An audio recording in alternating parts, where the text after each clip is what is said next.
Shalom jemaat yang terkasih, tanpa terasa sudah sekian minggu kita beribadah online.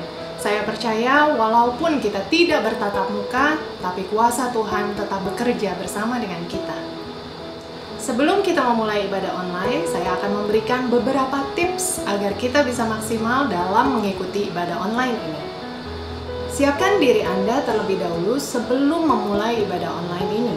Yang pertama, mandi terlebih dahulu dan berpakaian yang rapi.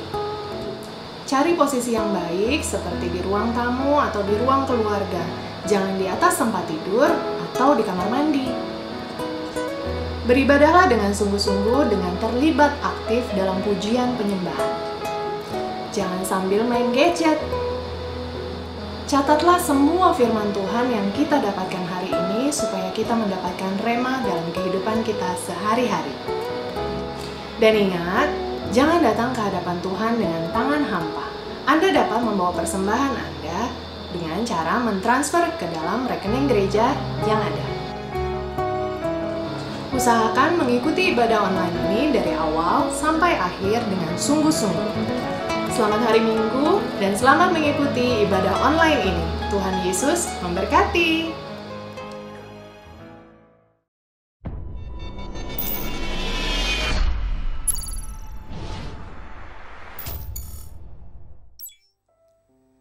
Bapa kami yang di sorga, dikuduskanlah namamu, datanglah kerajaanmu, jadilah kehendak-Mu di bumi seperti di sorga. Berikanlah kami pada hari ini makanan kami yang secukupnya, dan ampunilah kami akan kesalahan kami seperti kami juga mengampuni orang yang bersalah kepada kami. Dan janganlah membawa kami ke dalam pencobaan, tetapi lepaskanlah kami daripada yang jahat. Karena Engkaulah yang mempunyai kerajaan dan kuasa dan kemuliaan sampai selama-lamanya. Amin.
kepada Engkau Yesus.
Saudara, kita menyembah Tuhan Yesus.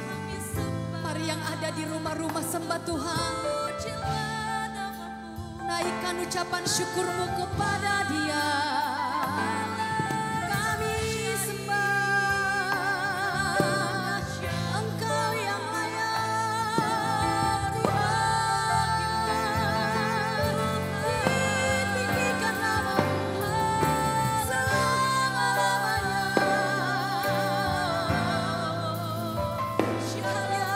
Kemuliaan bagi-Mu.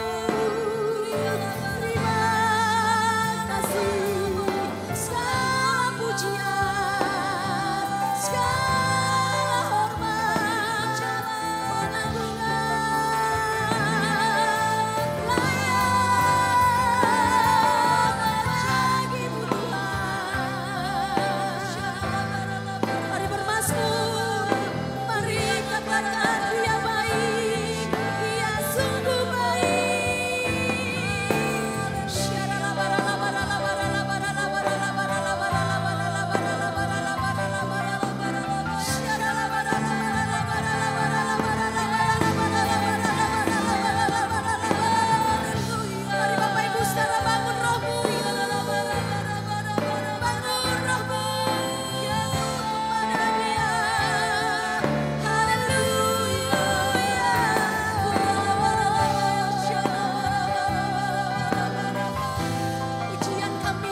tercurah. Darahmu tercurah di kayu salib ya Tuhan. Mari Bapak Ibu Saudaraku yang ada di rumah-rumah terus bersyukur buat kebaikan Tuhan. Kita boleh beribadah di Jumat Agung ini semua karena kebaikan Tuhan Yesus. Semua karena kasih Tuhan Yesus.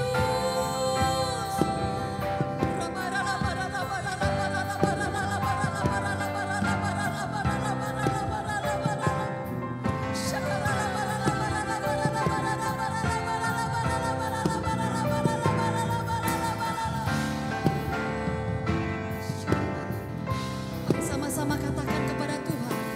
Oleh darah Yesus, oleh darah Yesus, oleh darah Yesus, sucikan dosa. Oleh darah Yesus, oleh darah Yesus, oleh darah Yesus, oleh darah Yesus, sucikan dosaku.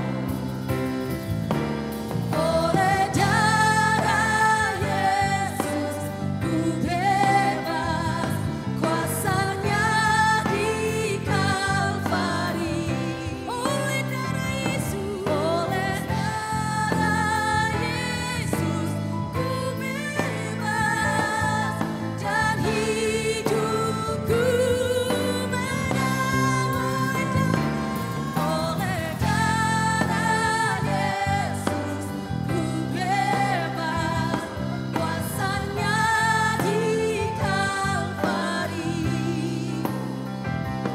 Oleh darah Yesus ku bebas, dan hidupku menang. Dengan iman katakan, darah Yesus ku bebas, kuasanya di Kalvari. Oleh darah Yesus ku bebas, dan hidupku menang. Dan hidupku menang. Dan hidupku menang. Berikan tepuk tangan yang dahsyat bagi Tuhan Yesus. Ada kemenangan, ada kuasa, ada mujizat. Mujizat terjadi di rumah-rumah. Mujizat terjadi atas bangsa kami. Kami percaya Tuhan Yesus, hadirat-Mu penuh Tuhan Yesus. Hadirat-Mu penuh ya Tuhan. Kami rasakan betapa Tuhan baik. Bapa di sorga yang sungguh dahsyat. Kami mau bersuka cita Tuhan Yesus. Kami percaya ada satu kemenangan Tuhan. Ada satu kemenangan terjadi atas setiap hidup kami. Terima kasih. Di dalam nama Tuhan Yesus. Haleluya. Amin. Kita mau bersuka cita saat ini, kita mau sama-sama nyembah Tuhan saat ini. Karena Tuhan Yesus telah mati untuk nebus dosa kita semua. Mari sama-sama kita berikan tepuk tangan kemuliaan buat Tuhan. Sambil serukan haleluya.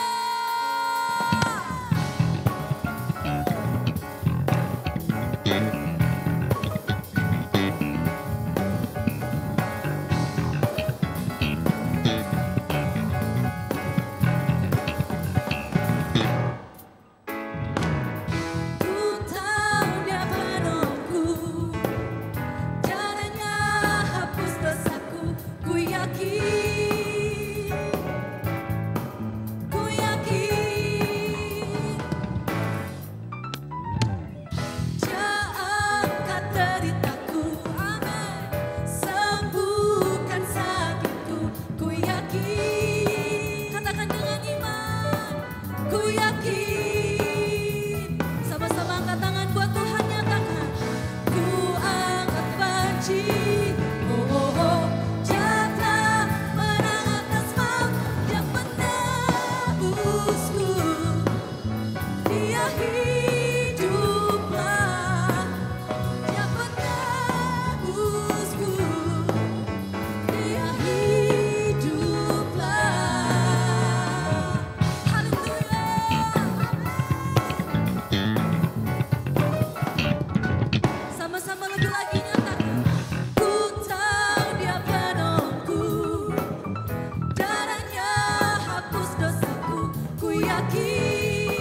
Ku yakin ku akan banci. Oh, janganlah menang atas maut. Dia penebusku, dia hiduplah. Dia penebusku, dia hidup. Nyatakan dia penebusku, dia penebusku, dia hiduplah. Dia penebusku, dia hiduplah. Dia bebaskanku, bukan pergi. Ku kan menari menyembah, kerajaanmu datang. Sama-sama nyatakan, dia penebusku. Amin. Dia hiduplah. Dia penebusku. Dia hiduplah.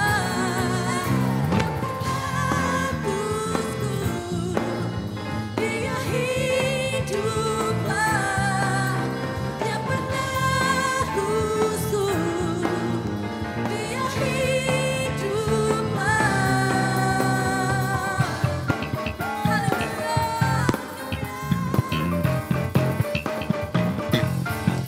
Serahkan haleluya.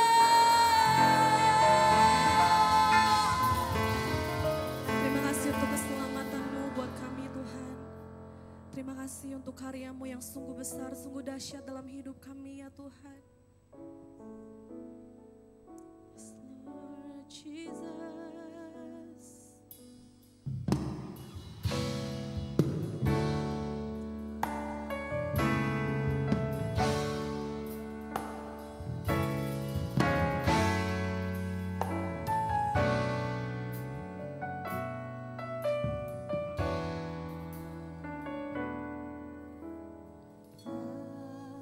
Tak terukur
Shalom.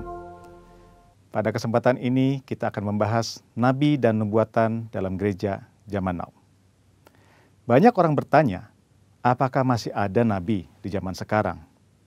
Dan apakah Tuhan masih berbicara kepada manusia sampai sekarang?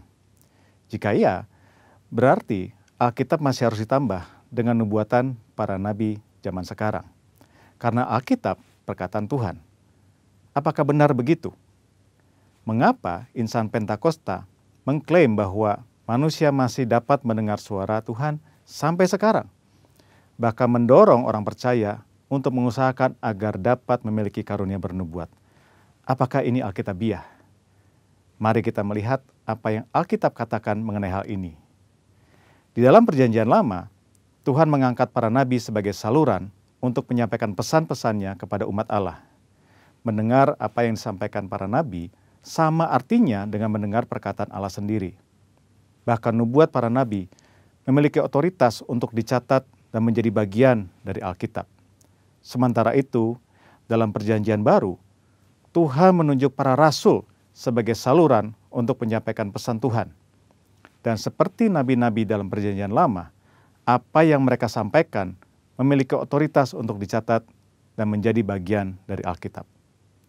Rasul Petrus menulis, supaya kamu mengingat akan perkataan yang dahulu telah diucapkan oleh nabi-nabi kudus, dan mengingat akan perintah Tuhan dan juru selamat yang telah disampaikan oleh rasul-rasul kepadamu.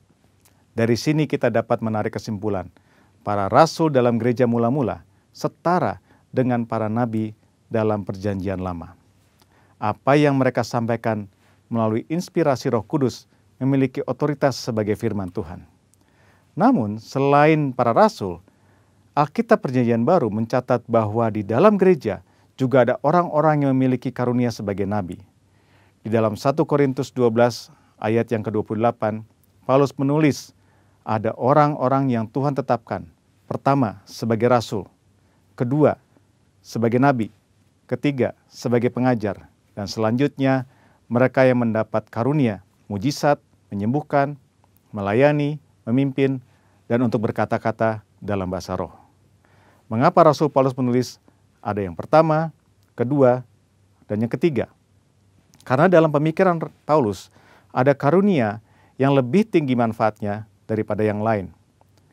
Dalam ayat 31, Paulus menulis, jadi usahakanlah untuk memperoleh karunia-karunia yang paling utama. Karunia manakah yang paling utama? Dalam pasal 14 ayat yang kelima, Paulus menulis, sebab orang yang bernubuat lebih berharga daripada orang yang berkata-kata dengan bahasa roh. Bukan berarti berbahasa roh tidak berharga. Karena Paulus sendiri berkata, aku mengucap syukur kepada Allah bahwa aku berkata-kata dengan bahasa roh lebih daripada kamu semua. Tetapi dalam hal membangun kepentingan jemaat, bernubuat lebih bermanfaat. Jadi, rasul adalah yang paling utama. Karena para rasul yang menanam dan membangun gereja. Mereka yang meletakkan dasar pengajaran dan perkataan mereka memiliki otoritas sebagai firman Tuhan. Setelah itu baru nabi, pengajar, dan karunia-karunia lainnya. Karunia bernubuat yang dimiliki para nabi dalam gereja zaman now tidak memiliki otoritas yang setara dengan para rasul. Hal ini terlihat ketika dengan tegas Paulus berkata bahwa para nabi harus tunduk kepada dia sebagai rasul yang memiliki otoritas menyampaikan perintah Tuhan. Jika ditarik dalam konteks zaman sekarang, para rasul murid-murid Yesus sudah tidak ada. Tetapi sekarang kita memiliki Alkitab yang sudah lengkap lewat tulisan para rasul. Oleh karena itu, nubuatan dari para nabi zaman now harus tunduk kepada otoritas Alkitab. Paulus berpesan kepada jemaat di Tesalonika untuk menguji nubuat-nubuat dari para nabi dalam gereja. Janganlah padamkan roh, dan janganlah anggap rendah nubuat-nubuat. Ujilah segala sesuatu dan peganglah yang baik. Kata menguji atau menanggapi memiliki pengertian seperti orang yang memilah-milah, membedakan atau menilai. Standar apa yang digunakan? Firman Tuhan. Lalu, jika nubuatan seorang nabi tidak lolos uji, apa konsekuensinya? Dalam Perjanjian Lama, nubuatan para nabi memiliki otoritas setara dengan perkataan Tuhan sendiri. Jadi, jika ada nabi yang memberikan nubuatan palsu, akan mendapatkan konsekuensi yang berat. Namun, hal ini sama sekali tidak terlihat dalam petunjuk Paulus mengenai pelaksanaan nubuatan. Mengapa? Hal ini jelas karena bagi Paulus, nubuatan para nabi zaman now tidak memiliki otoritas yang sama dengan nubuatan nabi dalam perjanjian lama. Nubuatan nabi perjanjian baru sangat berharga, namun terbatas. Nubuatan nabi-nabi perjanjian baru tidak setara dengan firman Tuhan. Oleh karena itu harus selalu diuji oleh seluruh jemaat, terutama para pemimpin gereja. Namun jika nubuatan nabi-nabi perjanjian baru tidak sempurna, lalu buat apa bernubuat? Paulus dengan jelas mengajarkan, kejarlah kasih itu dan usahakanlah dirimu memperoleh karunia-karunia roh, terutama karunia untuk bernubuat. Kenyataan bahwa nubuatan yang disampaikan oleh para nabi perjanjian baru sifatnya tidak sempurna, tidak lengkap, tidak memiliki otoritas yang sama dengan Alkitab, tidak membuat orang percaya berhenti untuk mengusahakan memperoleh karunia-karunia bernubuat. Orang percaya harus mengusahakan untuk memperoleh karunia-karunia roh, terutama bernubuat, karena itu adalah perintah Allah. Tuhan bisa memakai saudara untuk menjadi berkat kepada umat Tuhan dengan menyampaikan apa yang Roh Kudus nyatakan kepada saudara. Tuhan Yesus memberkati. Maranatha. Bapak, terima kasih buat kesempatan yang indah. Kembali minggu ini Tuhan kami boleh beribadah, kami boleh memuji, menyembah, meninggikan nama-Mu. Biar pujian penyembahan dari setiap umat-umat-Mu yang ada di rumah-rumah menyenangkan hati-Mu. Hati-Mu disukakan, hati-Mu disenangkan melalui pujian penyembahan umat-umat-Mu. Dan tiba waktunya kami akan duduk diam dalam hadirat-Mu untuk mendengarkan tuntunan kebenaran firman-Mu. Hari-hari ini kami sangat membutuhkan firman-Mu yang menuntun, yang mengarahkan setiap langkah hidup kami dalam situasi keadaan seperti ini. Oleh karena itu ya Bapa, berbicaralah melalui bibir mulut hamba-Mu. Urapi hamba-Mu, nyatakan pewahyuan yang baru turun di tengah-tengah kami. Hamba sangat menyadarinya, persiapan pengetahuan semuanya terbatas adanya. Oleh itu hamba berdoa Tuhan, pewahyuan-Mu turun di tengah-tengah kami. Dan urapilah setiap kami. Urapilah hamba-Mu, nyatakan pewahyuan-Mu yang baru turun di tengah-tengah kami. Dan sekarang kami siap untuk terima firman-Mu. Di dalam nama Yesus kami berdoa dan mengucap syukur. Haleluya. Yang siap terima firman Tuhan sama-sama kita katakan amin. Shalom Bapak Ibu yang saya kasihi. Hari ini, minggu ini adalah minggu yang ke-8. Sudah hampir sebulan, hampir 2 bulan. Kita tidak berketemu, kita tidak ibadah bersama-sama, kita beribadah secara online hari ini.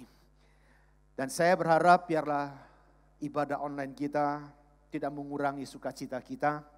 Bapak Ibu yang ada di rumah bersama dengan keluarga, dan saya pikir itu jauh lebih penting, bersama-sama dengan keluarga, masuk dalam hadirat Tuhan. Nah, minggu ini, yang Tuhan taruh di hati saya akan berbicara dengan satu kata, yaitu resilience. Resilience itu seperti ini. Saya kasih perumpamaan. Karet ini, kalau dia ditarik sedemikian rupa, setelah itu dikembalikan ke posisinya. Nah, karet ini mengalami residence namanya. Nah, apa artinya? Apa definisi daripada residence? Resident kalau saudara lihat di kamus memang itu ketahanan, saudara. Tapi dari makna kata ini memiliki kemampuan untuk bangkit kembali setelah mengalami yang tidak baik, mungkin itu kejatuhan, tragedi, krisis, atau kehidupan yang penuh dengan tekanan yang kita lewati. Nah, kemampuan untuk bangkit kembali, itu yang diistilahkan resilience. Amsal 24 ayat 16 katakan begini. Sebab 7 kali orang benar jatuh, namun ia bangun kembali. Tetapi orang fasik akan roboh dalam bencana. Perhatikan ayat ini saudara. 7 kali orang benar. Orang benar bisa jatuh. Orang benar bisa menghadapi krisis. Orang benar bisa menghadapi COVID seperti sekarang ini saudara. Tapi bedanya adalah dia akan bangkit kembali. Sementara kalau orang fasik, mereka akan hilang lenyap, saudara. Saya teringat satu peristiwa, saudara, di Alkitab, di mana hari-hari ini kita masih ada di momentum kebangkitan. Sampai nanti tanggal 21 kita akan merayakan kenaikan Tuhan Yesus ke sorga, saudara. Kita masih ada di momentum kebangkitan. Saudara, ada satu murid Simon Petrus. Waktu Yesus sebelum disalibkan, terakhir Yesus katakan, mulai malam ini imanmu semua akan tergoncang. Petrus bilang, enggak, sekali-sekali tidak. Saudara, ketika Petrus menyangkal Tuhan Yesus sampai 3 kali. Setelah itu ayam berkokok, saudara. Kalau kita baca di Matius 26 ayat 75, firman Tuhan katakan begini. Maka teringatlah Petrus akan apa yang dikatakan Yesus kepadanya. Sebelum ayam berkokok, engkau telah menyangkal aku 3 kali. Lalu ia pergi keluar dan menangis dengan sedihnya. Saudara, hari-hari ini saya lagi bayangin ya. Saya lagi renungin. Bagaimana galaunya hati Petrus ketika ada peristiwa ini, saudara. Saya percaya saudara, hatinya galau, hatinya gundah gulana, saudara. Mungkin gak bisa makan, gak bisa tidur. Karena apa yang dia lakukan. Kenapa dia begitu? Karena sesungguhnya dia tidak mau lakukan itu. Tapi keadaan mungkin memaksa. Sehingga dia melakukan penyangkalan itu, saudara. Sehingga membuat hatinya galau. Saudara, saya gak tahu, jemaat yang saya kasihi. Apakah kita pernah mengalami seperti Petrus ini? Hati galau. Gundah gulana, kacau hidup kita, saudara. Mungkin itu yang kita alami, saudara. Nah, oleh karena itu, saudara, kita hari-hari ini membutuhkan Tuhan yang bisa menyegarkan jiwa kita. Resilience itu akan menghasilkan ketangguhan, keuletan, daya tahan, tahan banting, bahkan dan pantang menyerah. Itu akan terjadi dengan kata resilience ini. Itu akan membuat kita akan tangguh. Dalam situasi hari-hari ini, saya berdoa biar jemaat Tuhan setelah mendengarkan firman Tuhan ini. Kita, pribadi kita akan menjadi orang yang resilience. Yang punya ketangguhan. Yang pantang menyerah. Tantangan, persoalan, kesulitan mungkin kita diperhadapkan dalam hidup kita. Tapi kita akan kuat menghadapinya, saudara. Nah, oleh itu mari kita akan belajar dari beberapa tokoh Alkitab, saudara. Nah, tokoh-tokoh Alkitab ini mereka yang sudah mengalami, ya, yang mereka sudah mengalami resilience dalam hidup mereka, saudara. Yang pertama adalah Rasul Paulus. Nah, saya pikir kita semua tahu bagaimana Rasul Paulus, saudara. Di 2 Korintus 4 ayat 8 kata kami, dalam segala hal kami ditindas, namun tidak terjepit, kami habis akal namun tidak putus asa. Kami dianiaya namun tidak ditinggalkan sendirian. Kami dihempaskan namun tidak binasa. Bahkan kalau saudara baca nanti di 2 Korintus 11 ayat 24-25 bagaimana dia beberapa kali menghadapi penganiayaan. Bahkan sampai dikira sudah mati, saudara. Tapi Rasul Paulus bangkit kembali. Rasul Paulus mengalami resilience dalam hidupnya. Dia bangkit kembali dan dia terus setia, dia tetap tangguh dalam panggilan dan pelayanannya. Saya pikir hari-hari ini, saudara jemaat yang saya kasihi, kita perlu teladanin kehidupan Rasul Paulus ini, saudara. Dia ditekan, dia dianiaya, dia dihambat dengan berbagai macam cara, tapi dia bangkit kembali, saudara. Yang kedua, saudara, tokoh yang kedua, yaitu Ayub. Saudara, kalau kita baca di Ayub 1 ayat 21 katanya, dengan telanjang aku keluar dan dari kandungan ibuku. Dengan telanjang juga aku akan kembali ke dalamnya. Tuhan yang memberi, Tuhan yang mengambil. Terpujilah namamu. Ayat 20, dalam kesemuanya itu Ayub tidak berbuat dosa dan tidak menuduh Allah berbuat yang kurang patut. Saudara, mari kita belajar juga tokoh Alkitab yang kedua, yaitu Ayub ini. Saya ingin percaya Bapak Ibu sudah pasti baca. Dari ayat pertama saja kita sudah tahu bahwa Ayub ini orang yang saleh, orang yang benar di hadapan Tuhan. Dia tidak melakukan yang nggak benar. Bahkan Alkitab katakan, apapun ketika semuanya habis, hartanya habis, anaknya habis, bahkan berpenyakitan sekujur tubuhnya. Dalam hal ini pun, dia tidak menyalahkan Allahnya. Tidak ada sedikit pun komplain dan keluh kesah. Dan ini kita perlu belajar. Dan saudara, Ayub mengalami resilience dalam hidupnya. Dan akhirnya Tuhan pulihkan dia 2 kali lipat, saudara. Tokoh yang ketiga, yaitu Daud. Saudara, kalau kita baca di 2 Samuel, pasal 11, pasal 12. Di mana ini berkisah tentang Daud berzina dengan Batseba binti Eliam. Istrinya Urea, orang Het itu. Saudara, saya pikir-pikir ya saudara, ketika saya renungkan di Alkitab. Saya pikir mungkin dalam hidupnya Daud, dosa ini yang paling besar. Ya, dosa ini yang paling besar dia lakukan dalam sepanjang sejarah hidupnya. Karena kenapa saudara? Dari peristiwa ini saja saudara, hampir separuh hukum Taurat, 10 perintah Tuhan dilanggar sama Daud. Jangan mencuri, jangan menginginkan orang lain saudara ya. Jangan mengambil istri orang lain. Itu dia lakukan semua. Begitu luar biasanya dosa yang dia lakukan Daud saudara. Tapi puji Tuhan saudara, akhirnya Daud mengakui semua dosanya ketika dia ditegur. Dan Daud bangkit kembali. Nah saudara, kita perlu belajar dari tokoh-tokoh seperti ini saudara. Yang keempat saudara, kita belajar dari Nabi Elia. Saudara, Nabi Elia yang begitu luar biasa. Dalam kompetisi iman, ketika dia berdoa, api turun menyambar persembahannya. Dan 450 Nabi Baal dibantai sama dia. Tapi setelah itu, ada satu wanita, mungkin dengan suara yang melengking. Apa yang kau lakukan terhadap nabi-nabi Baal, itu akan terjadi padamu. Waduh saudara, Nabi Elia ketakutan saudara.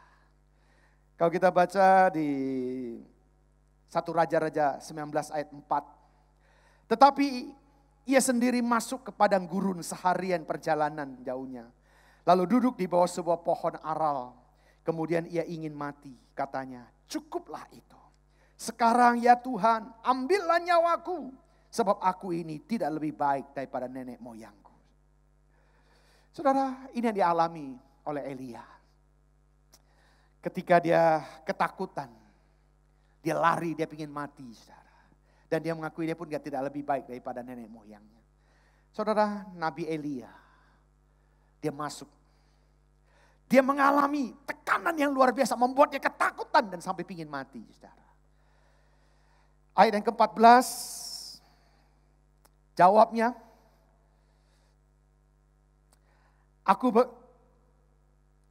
waktu itu dia ditanya, Tuhan tuh tanya, ngapain kamu di sini? Gitu ya. Lalu jawabnya, aku bekerja segiat-giatnya bagi Tuhan, Allah semesta alam. Karena orang Israel meninggalkan perjanjianmu, meruntuhkan mesbah-mesbahmu dan membunuh nabi-nabimu dengan pedang. Hanya aku seorang diri yang masih hidup dan mereka ingin mencabut nyawaku. Firman Tuhan kepadanya, pergilah, kembalilah ke jalanmu melalui padang gurun ke Damsyik. Dan setelah engkau sampai, engkau harus mengurapi Hazael menjadi raja atas Aram. Saudara, Nabi Elia ketika dalam ketakutan, dia disuruh kembali oleh Tuhan, saudara. Nabi Elia mengalami resilience dalam hidupnya. Dan dia kembali pada panggilannya itu, saudara. Mari kita angkat pujian ini.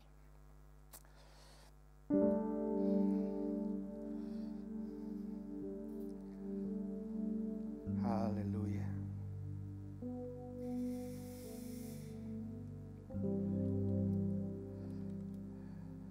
Engkau ada ya bersama.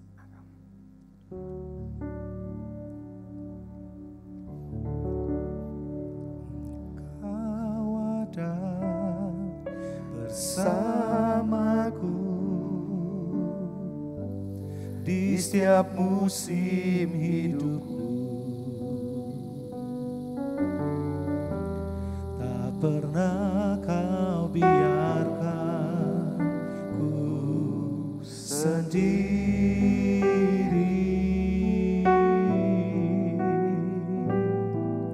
Kekuatan di jiwaku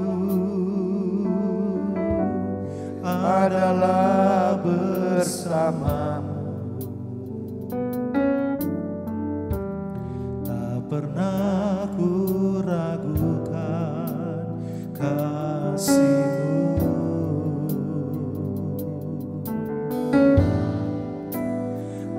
Bersamamu Bapa, ku lewati semua. Perkenanan-Mu yang teguhkan hatiku. Engkau yang bertindak, memberi pertolongan.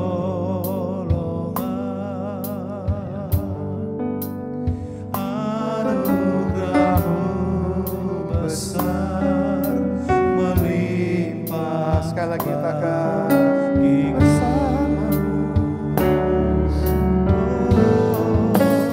bersamamu Bapa, ku lewati semua. Perkenanan-Mu yang teguhkan hatiku. Engkau yang bertindak,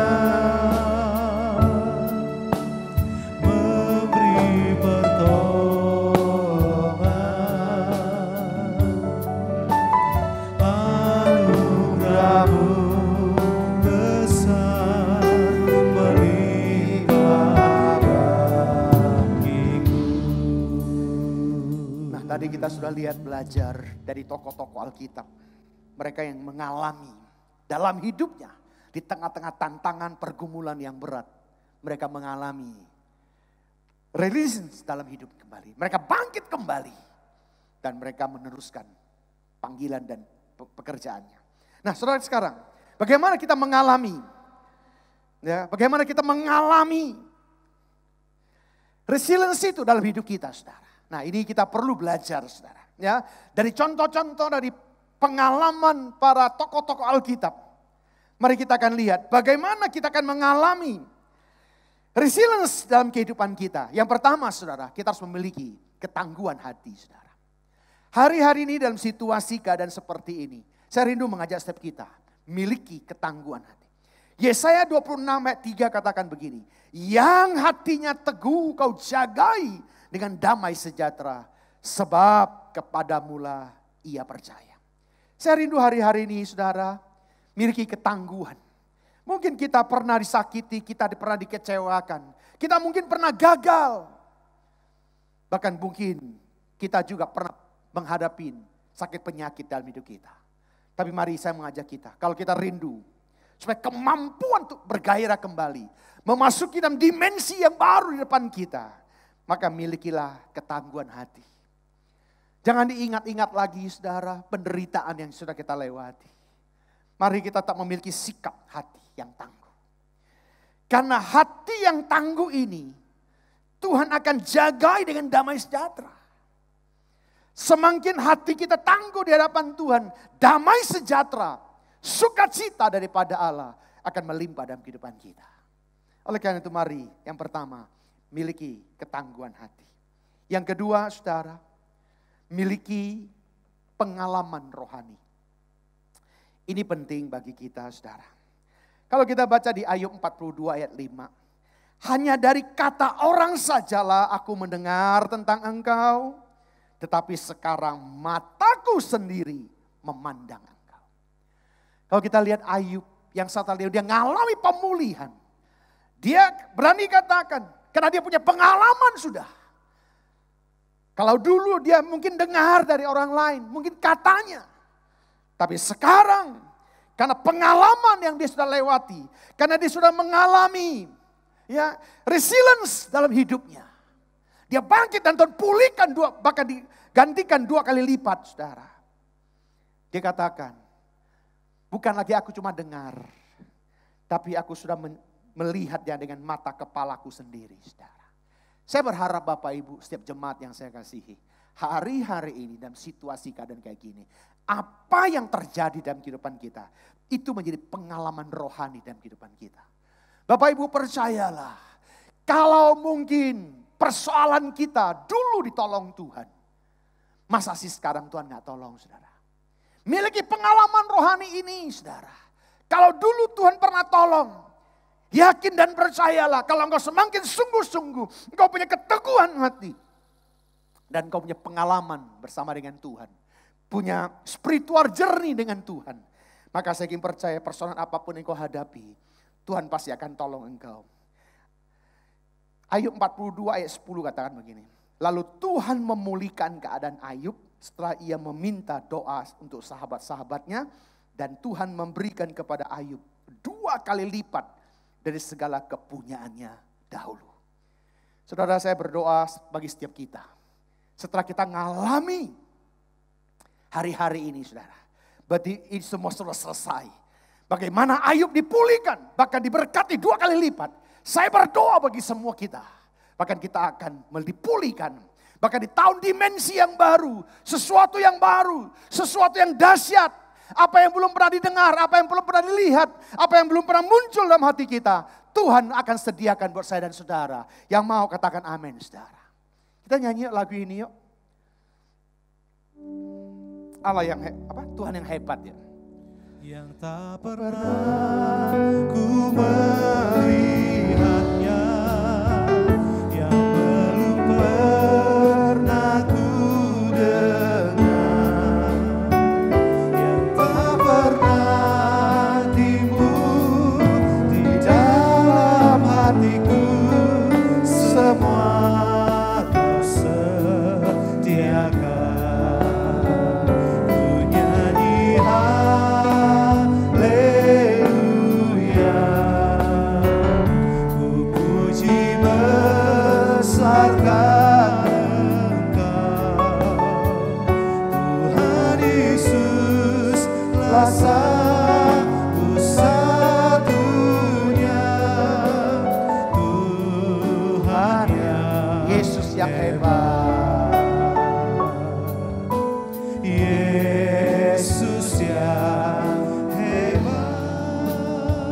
Percaya boleh katakan amin.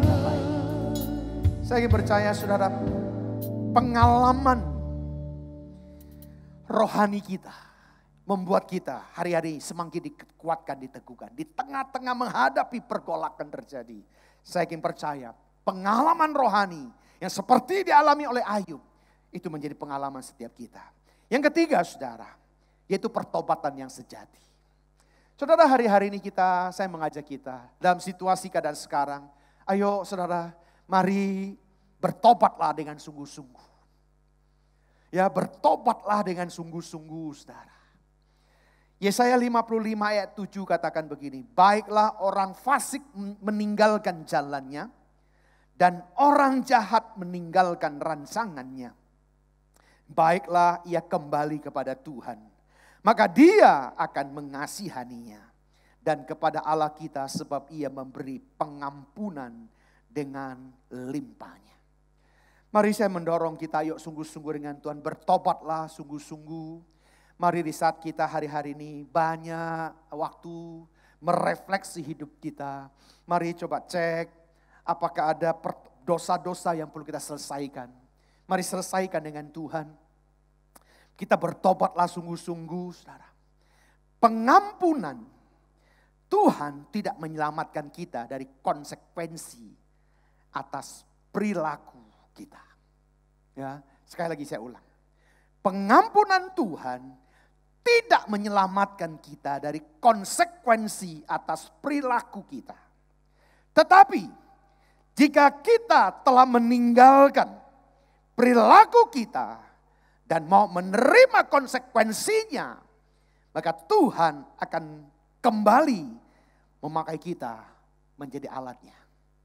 Amin Bapak Ibu. Kalau kita mau tinggalkan jalan-jalan kita, dan kita mau menerima segala konsekuensi dosa, segala konsekuensi kesalahan yang kita lakukan. Dengan hati yang tulus, kita minta ampun sama Tuhan. Saya ingin percaya, Tuhan akan mengembalikan kita dalam posisinya. Dan kita akan menyelesaikan tugas panggilan kita. Dan termasuk menyelesaikan amanat agung yang Tuhan percayakan kepada kita. Nah saudara, biarlah hari-hari ini, mumpung masih ada kesempatan. Yuk minta ampun, bertobatlah. Ya, jangan berobat lagi, tapi pertobatan yang sejati. Artinya kita kembali dari jalan-jalan kita, dari kemauan free will kita.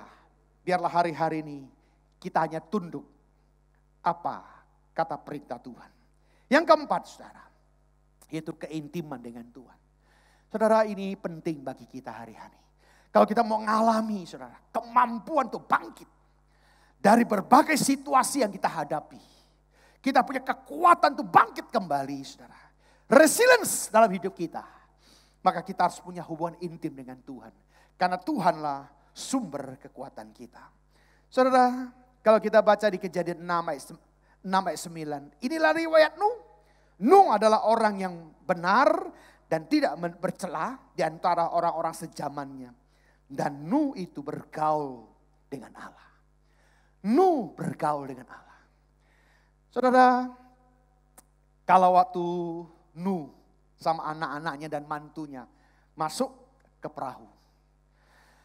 Saudara, ternyata waktu Nuh disuruh bikin perahu, yang cukup besar perahunya itu, Nuh tidak diperintahin untuk bikin jendela di perahunya, saudara. Maka kalau perahunya Nuh itu gak ada jendelanya, saudara. Kiri kanannya gak bisa lihat. Kalau sekarang kita naik kapal, naik mobil, saudara, apalagi naik kapal laut. Saya ingin percaya semua kita, termasuk saya pasti cari yang ada jendelanya. Supaya kenapa? Bisa melihat pemandangan di luar. Tapi saudara, kalau kita lihat apa yang Tuhan perintahkan kepada Nuh, saya ingin percaya itu sudah desain Tuhan. Tuhan punya rencana. Sengaja tidak diizinkan bikin jendela di situ. Semuanya tertutup rapat.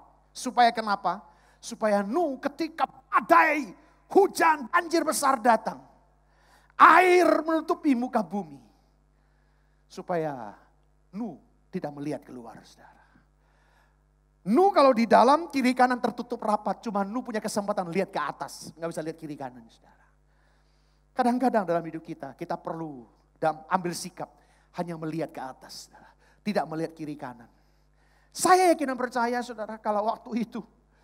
Ya, Tuhan izinkan Nuh melihat jendela kiri kanan. Mungkin Nuh juga ketakutan, saudara. Menghadapi gelombang yang besar itu. Tapi Tuhan tidak izinkan itu. Nuh bergaul karib. Makanya dia dipelihara oleh Tuhan senantiasa. Mazmur 25 ayat 14 katakan begini. Tuhan bergaul karib dengan orang yang takut akan dia.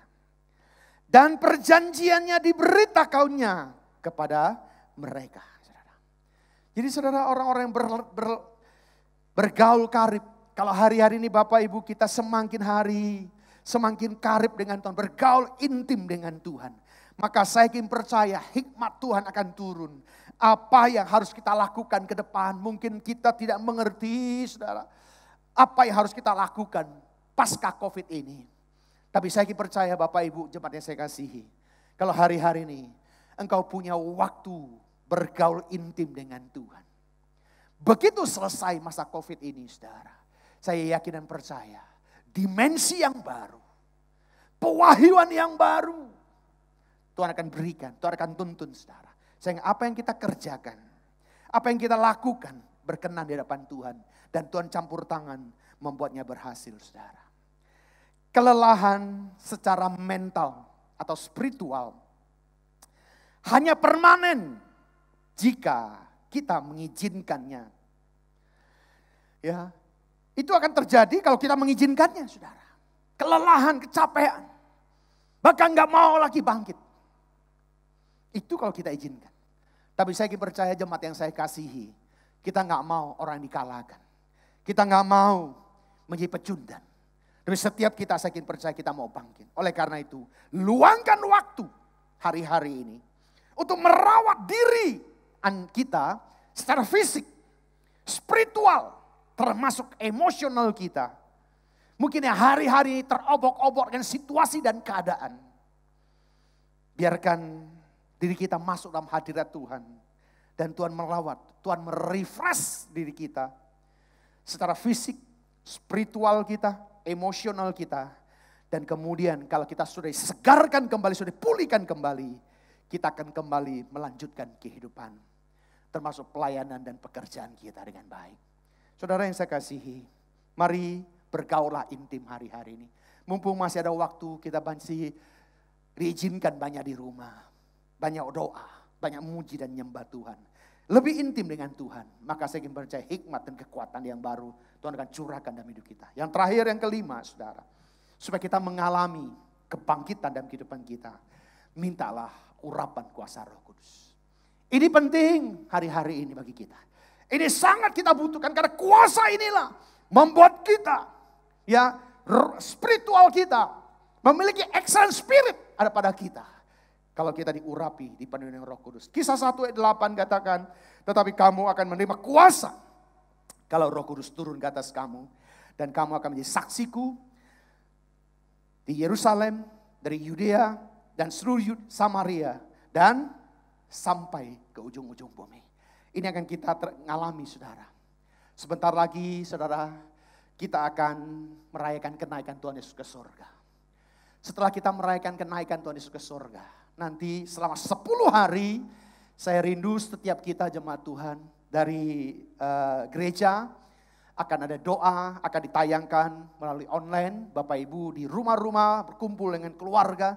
So kita tiap malam kita akan berdoa dalam penantian pencurahan Roh Kudus. Dan ia yang melengkapi kita untuk menyelesaikan amanat agung ini, saudara. Menguatkan dan meneguhkan kita dengan urapan kuasa Roh Kudus. Memampukan setiap kita dengan roh yang menyala-nyala akan menyelesaikan tugas dan panggilan kita. Yang mau mengatakan amin, saudara. Mazmur 37 ayat 23 dan 24 katakan begini. Tuhan menetapkan langkah-langkah orang yang hidupnya berkenan kepadanya. Apabila ia jatuh, tidaklah sampai tergeletak. Sebab Tuhan menopangnya. Saya ingin percaya, saudara, kalau kita belajar hari ini, kemampuan untuk bangkit kembali. Setelah selesai COVID ini, di tahun dimensi yang baru, saya ingin percaya dengan kuasa urapan di era Pentakosta yang ketiga akan membangkitkan kita. Dan saya ingin percaya, jangan takut saudara, jangan khawatir. Mari kita ikutin aturan pemerintah dengan baik. Biarlah kita selesaikan masa-masa yang memang harus kita banyak stay di rumah. Kita lewati, tapi kita tetap melakukan tugas panggilan kita. Kita tetap membangun hubungan intim dengan Tuhan. Dan saya ingin percaya, begitu selesai semuanya ini, saudara, ya kita akan mengalami kemampuan. Bahkan, saudara, kita akan melejit, ya 2 kali lipat, lebih cepat. Bahkan Tuhan akan memberkati setiap usaha, pekerjaan, apa yang kita kerjakan. Bahkan terobosan-terobosan baru Tuhan akan berikan di tahun dimensi yang baru. Tuhan Yesus memberkati. Mari kita akan pujian ini. Even so. Even so, come Lord Jesus, come. Even so, take your breath away. How my soul longs to be with you, my Lord. Even so,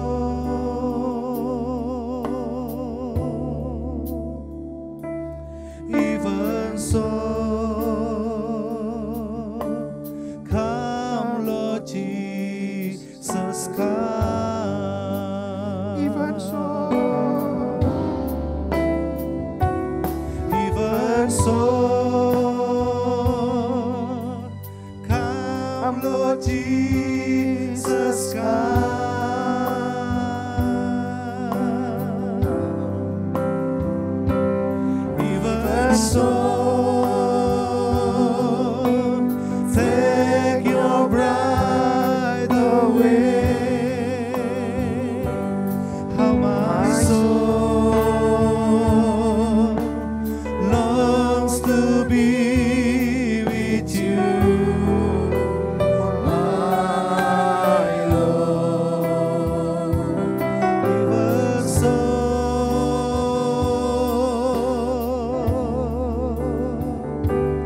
Even so, come Lord Jesus, come.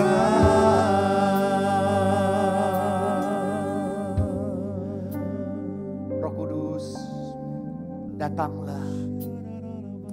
Jamah setiap kami pribadi lepas pribadi. Kau lihat keberadaan setiap kami yang sedang menghadapi berbagai pergolakan, menghadapi berbagai tantangan, berbagai pergumulan hidup yang sedang kami hadapi. Hari ini Tuhan, kami sudah belajar bahwa Tuhan kami akan mengalami resilience dalam hidup kami.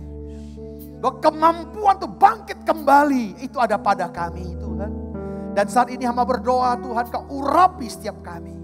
Penuhi kami dengan Roh-Mu ya Tuhan. Roh Kudus penuhi setiap kami. Hurala barasandara lama rasyande. Hiyarala barasandus. Roh Kudus urapi umat-umat-Mu yang ada di rumah-rumah yang sedang beribadah hari ini. Jamah mereka Tuhan, jamah mereka. Penuhi dengan Roh-Mu ya Tuhan, penuh Tuhan, penuh. Jesus, Jesus, Jesus, Jesus. Hurala barashikara la bara penuh Roh Kudus, penuh urapan Tuhan, penuh dalam nama Yesus. Semua dipenuhi dengan kuasa, penuh Roh Kudus. Urapan api Pentakosta yang ketiga kami terima dalam nama Yesus, dalam nama Yesus Tuhan. Sekarang kami membangkitkan jiwa kami, memberikan kesegaran yang baru, memampukan kami untuk bangkit Tuhan. Terima kasih Tuhan Yesus. Terima kasih buat segala kebaikan. Kau lawan, Kau jamah Tuhan. Kau jamah setiap anak. Dengan urapan yang kami terima hari ini. Yang lemah sudah dikuatkan. Yang susah sudah dihibur.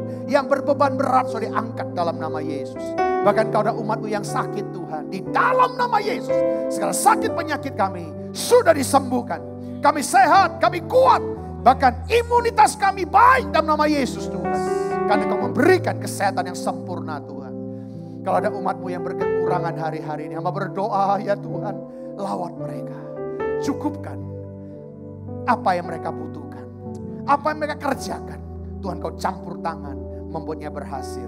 Di dalam nama Yesus, kami sudah berdoa dan mengucap syukur. Haleluya. Amin. Puji Tuhan, saya percaya Bapak Ibu Saudara sangat diberkati dengan firman Tuhan yang disampaikan oleh Bapak Gembala kita. Katakan amin. Puji Tuhan, ada beberapa informasi yang mau saya sampaikan. Yang pertama, Bapak Ibu Saudara, kalau Bapak Ibu Saudara ingin menabur, memberi persembahan, baik itu perpuluhan, diakonia, pembangunan, apapun persembahannya, silakan transfer ke rekening yang telah tersedia dan telah terlihat di layar Bapak Ibu Saudara sekalian. Untuk Mega Bekasi, Bapak Ibu Saudara bisa lewat barcode. Kita sudah siapkan Q-code kita. Bapak Ibu Saudara bisa tinggal langsung scan barcode-nya dan bisa langsung transfer, bertransaksi. Dan ini mempermudah kita semua dalam hal menabur pekerjaan Tuhan di tempat ini. Puji Tuhan. Dan Bapak Ibu Saudara juga kalau mau mengikuti kegiatan-kegiatan informasi gereja, jangan lupa untuk boleh terus mendownload mobile apps dari gereja kita. Dan selama minggu-minggu ke depan Bapak Ibu Saudara, kita ada banyak kegiatan online yang kita sampaikan kepada Bapak Ibu Saudara sekalian. Tiap hari Selasa ada doa malam, hari Kamis ada doa malam Bapak Ibu Saudara, hari Sabtu juga ada doa pagi Bapak Ibu Saudara atau doa puasa yang kita siarkan secara online. Dan kita juga punya acara khusus sekarang setiap hari Jumat ada bincang-bincang asik di tengah badai. Itu adalah talk show 30 menit yang kita berikan buat Bapak Ibu Saudara supaya melewati hari-hari dalam pandemi COVID-19 ini kita tetap bersuka cita dan dihibur terus. Dan juga diberi makan secara rohani oleh gereja Tuhan di tempat ini. Puji Tuhan, kita dari penghujung daripada ibadah kita, mari sama-sama kita siapkan hati kita mau bersyafaat, kita mau menyembah Tuhan. Mari kita angkat suara kita mau memuji Tuhan lebih lagi. Kaulah segalanya, amin Tuhan. Di dalam hidupku, kerajaanmu, kebenaranmu, itu bagianku. Kaulah yang kupandang, haleluya, selama hidupku. Kami mau terus mengasihimu, memuliakanmu, Bapa dan Raja-Mu. Mengasihimu, memuliakanmu, Bapa dan Raja-Mu. Engkaulah segalanya bagi hidup kami Tuhan. Engkaulah harta bagian yang paling berharga dalam hidup kami. Kami mengucap syukur kami memiliki Engkau sebagai Tuhan dan Juru Selamat dalam hidup kami. Terima kasih buat berkat-Mu, terima kasih buat firman-Mu yang boleh kami terima pada hari ini Tuhan. Bapak, kami berdoa memberkati gembala pembina kami beserta dengan keempat wakilnya. Tuhan tolong, Tuhan berkati, Tuhan sertai Tuhan. Berikan kekuatan, kesehatan, umur panjang. Biar mereka boleh tetap bersemangat melayani Engkau dengan luar biasa Bapak. Juga buat gembala rayon kami Pak Andi, yang juga sudah menyampaikan kebenaran firman-Mu beserta dengan keempat wakilnya. Mari Tuhan berkati juga dengan luar biasa. Tuhan urapi, Tuhan berikan kekuatan, Tuhan berikan perlindungan, kesehatan yang maksimal ya Allah. Terima kasih Tuhan. Juga buat gembala-gembala cabang, gembala-gembala ranting, bahkan gembala-gembala kul dimanapun berada Tuhan. Kami percaya perlindungan, penyertaan Tuhan dahsyat dan ajaib atas mereka semua. Terima kasih Bapak. Kami juga terus memberkati bangsa kami Indonesia. Kami mau berkata shalom atas Indonesia. Damailah Indonesiaku. Kami percaya Tuhan, hari-hari ini Kau melawat bangsa kami. Kau menyembuhkan bangsa kami. Dan kami menghardik setiap mara bahaya, setiap bencana yang akan disampaikan kepada bangsa kami. Kami hardik, kami tolak di dalam nama Yesus. Dan kami berkata kepada COVID-19 berhenti di dalam nama Yesus. Terima kasih Bapak. Dan kami percaya kami akan melihat pemulihan terjadi atas bangsa kami Indonesia Tuhan. Juga buat kota kami di mana kami tinggal. Kami percaya damai sejahtera-Mu juga turun atas kota kami di mana kami tinggal ya Allah. Berkati Tuhan, urapi Tuhan. Terima kasih Bapak. Buat para tim medis yang merawat korban COVID-19 di rumah sakit. Mari Tuhan berikan penghiburan, Tuhan berikan perlindungan, Tuhan berikan kekuatan, Tuhan berikan kesehatan ya Allah. Terima kasih Bapak. Kami memberkati juga jemaat Tuhan dimanapun berada ya Allah. Di kota-kota, di rumah-rumah, dimanapun kami berada. Damai sejahtera Tuhan selalu menyertai setiap umat-Mu ya Allah. Kesehatan, perlindungan Tuhan yang nyata. Terima kasih Bapak. Dan kalau sebentar kami mengakhiri ibadah kami, mengakhiri seluruh rangkaian daripada ibadah kami pada hari ini, kami rindu menerima berkat yang disampaikan oleh gembala kami ya Tuhan. Mari buka hati, angkat kedua tanganmu, terimalah berkat-berkat surgawi. Berkat kasih karunia yang melimpah-limpah dari Allah Bapa, di dalam Anak yang tunggal, Yesus Kristus Tuhan, dan persekutuan yang manis dengan Allah Roh Kudus, yang senantiasa memberkati, menyinari dan diperapkan wajahnya kepada engkau, mulai saat ini sampai Maranatha. Tuhan Yesus datang yang kedua kali, menjemput kita di awan-awan yang permai, bahkan sampai selama-lamanya. Yang percaya dan sudah diberkati Tuhan, sama-sama kita katakan, amin. Tuhan Yesus memberkati. Selamat berhari Minggu, Tuhan Yesus memberkati.